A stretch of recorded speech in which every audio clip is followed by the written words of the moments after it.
कहानी की शुरुआत उस पल से होती है जब रात के ठीक 2:43 पर एक छोटे से अपार्टमेंट का कमरा अचानक खामोश हो गया था। खिड़की के बाहर हल्की हवा चल रही थी, लेकिन भीतर की हवा जैसे भारी पड़ चुकी थी, जैसे किसी ने पूरे कमरे की सांस खींच ली हो। उस कमरे की फर्श पर बिखरे पड़े थे टूटी हुई ट्राइपॉड की छड़ें, एक मोबाइल और दीवार पर तक टपकता हुआ गाढ़ा गहरा लाल खून। ये वही कमरा था जहां कुछ घंटे पहले एक लड़की ने अपनी आखिरी रिकॉर्डिंग शुरू की थी। उस लड़की का नाम था अनन्या। साधारण सी, शांत, लेकिन अंदर से बेहद जिज्ञासु। वह शॉर्ट डॉक्यूमेंट्री बनाती थी, खासकर अनसुलझी घटनाओं के बारे में। अनन्या अकेली रहती थी और आज उसका प्लान था अपने नए वीडियो की टेस्ट रिकॉर्डिंग करने का। इसी वीडियो की वजह से सब बदला और उसी वीडियो की वजह से किसी ने उसे आखिरी बार जिंदा देखा। कमरे में पड़ा मोबाइल अभी भी रिकॉर्ड मोड में था। उसकी स्क्रीन टूटी हुई थी, लेकिन कैमरा अभी भी चमक रहा था, जैसे कुछ दिखाना चाहता हो, जैसे वह गवाही दे रहा हो। और बाहर गैलरी में खड़ा था एकमात्र दूसरा इंसान, अर्जुन, अनन्या का दोस्त, वही जिसने उसे आखिरी बार मुस्कुराते देखा था। अर्जुन का दिल धड़क नहीं रहा था, बल्कि कांप रहा था। वह दरवाजे के सामने खड़ा था, लेकिन अंदर जाने में उसे डर लग रहा था। उसे साफ महसूस हो रहा था कि कमरे की हवा बिल्कुल वैसे नहीं है जैसे कुछ घंटे पहले थी, जैसे किसी अदृश्य चीज ने वहां अपनी पकड़ जमा ली हो। करीब 20 घंटे पहले अनन्या ने उसे एक वॉइस मैसेज भेजा था। अर्जुन, मुझे लगता है यह अपार्टमेंट अजीब है। रात में कुछ आवाजें आती हैं और मैंने आज इसे रिकॉर्ड करने का प्लान बनाया है। अर्जुन ने यह बात मजाक समझी। उसने अनन्या को पहले भी ओवरथिंक करते देखा था, लेकिन इस बार अनन्या के स्वर में एक अलग तरह की बेचैनी थी, जैसे वह खुद नहीं समझ पा रही थी कि उसे डर किस बात का है। पर उसी रात उसके अपार्टमेंट के अंदर जो हुआ वह डर नहीं, किसी और चीज का संकेत था। कमरा बहुत साधारण था, एक खिड़की, एक टेबल, एक ट्राइपॉड और बीच में एक हल्की पीली लाइट। लेकिन रात के 1 बजे के बाद वह कमरा साधारण नहीं रहा। अनन्या ने अपना कैमरा सेट किया और रिकॉर्डिंग शुरू कर दी। आवाजें पकड़ने के लिए उसने कमरे की लाइट्स धीमी कर दी। हवा में एक ठंडी नमी फैल गई थी, जैसे कहीं किसी पुराने पानी भरे कुएं की गंध आ रही हो। करीब 2 बजे रिकॉर्डिंग में एक हल्की सी खराश जैसी आवाज सुनाई दी, जैसे कोई दीवार के पीछे नाखून रगड़ रहा हो। अनन्या ने कैमरे के सामने जाकर बोलना चाहा, लेकिन उसका चेहरा देखते ही लगता था कि वह खुद समझ नहीं पा रही कि आवाज असली है या उसकी कल्पना। हर 70-80 सेकंड में वह आवाज फिर आने लगी, धीमी लेकिन साफ, कर्र खर्र। अनन्या ने कैमरा उठाकर आवाज की दिशा में घुमाया, दीवार की तरफ। लेकिन दीवार बिल्कुल खाली थी, कोई निशान नहीं, कोई दरार नहीं, कुछ भी नहीं। लेकिन आवाज बिल्कुल सामने से ही आ रही थी।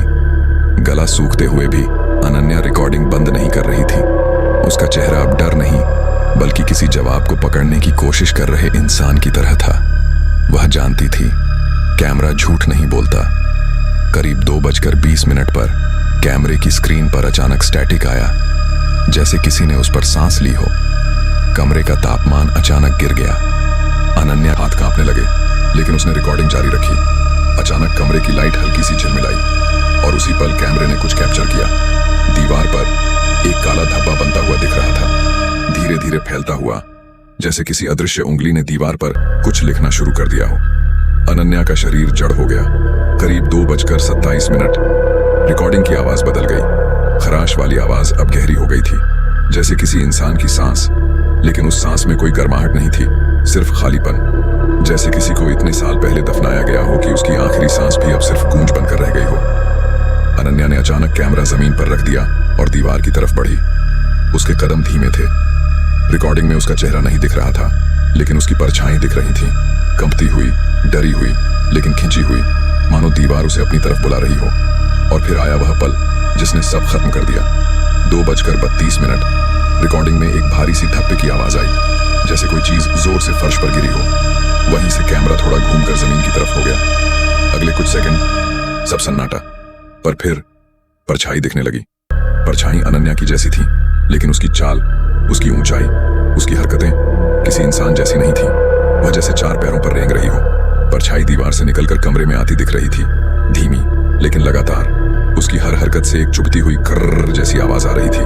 और फिर स्क्रीन के बाएं हिस्से में खून फैलता दिखा, धीरे धीरे नहीं बल्कि उफान की तरह, जैसे किसी ने बहुत अंदर बैठे गहरे ठंडे खून को कमरे में उछाल दिया हो।